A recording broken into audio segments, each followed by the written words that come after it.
दोस्तों, कहानियों की पोटली में आज की जो कहानी मैं आपके सामने लाया हूं उसका शीर्षक है मेंढक और बैल।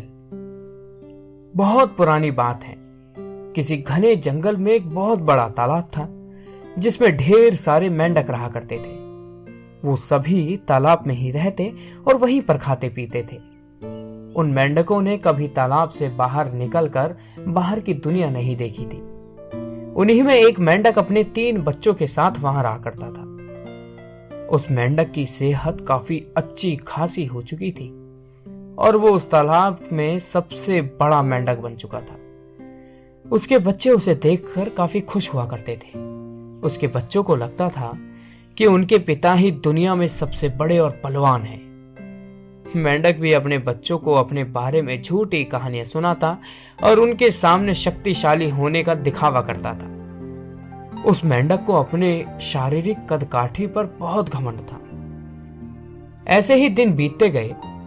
एक दिन मेंढक के बच्चे खेलते खेलते तालाब के बाहर चले गए। वो पास के एक गांव पहुंचे।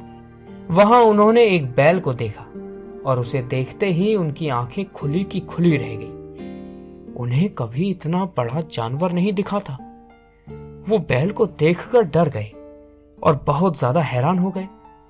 वो बैल को देखे जा रहे थे और बैल मजे से घास खाए जा रहा था। घास खाते खाते बैल ने जोर से हुंकार लगाई। बस फिर क्या था, मेंढक के तीनों बच्चे डर के मारे भागकर तालाब में अपने पिता के पास जा पहुंचे। पिता ने उनके डर का कारण पूछा। उन तीनों ने पिता को बताया कि उन्होंने उनसे भी विशाल और ताकतवर जीव को देखा था। उन्हें लगता है कि वो दुनिया का सबसे बड़ा और शक्तिशाली जीव है। यह सुनते ही मेंढक के अहंकार को ठेस पहुंची। उसने एक लंबी सांस भरी और खुद को फुला लिया और कहा, क्या वो उससे भी बड़ा जीव था? उसके बच्चों ने कहा, हाँ, वो तो आपसे भी बड़ा जीव था।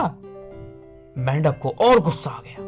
उसने और ज्यादा सांस भरकर खुद को फुलाया और पूछा, क्या वो अब भी जीव बड़ा था?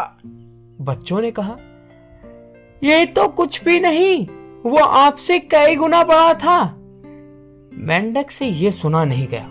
वो सांस फुला फुला कर खुद को गुब्बारे की तरह फुलाता चला गया। फिर एक वक्त ऐसा आया कि उसका शरीर पूरी तरह फूल गया और वो फट गया और अहंकार के चक्कर में उसने अपनी जान गंवा दी। दोस्तों, इस कहानी से हमें यह शिक्षा मिलती है कि कभी भी किसी बात का घमंड नहीं करना चाहिए।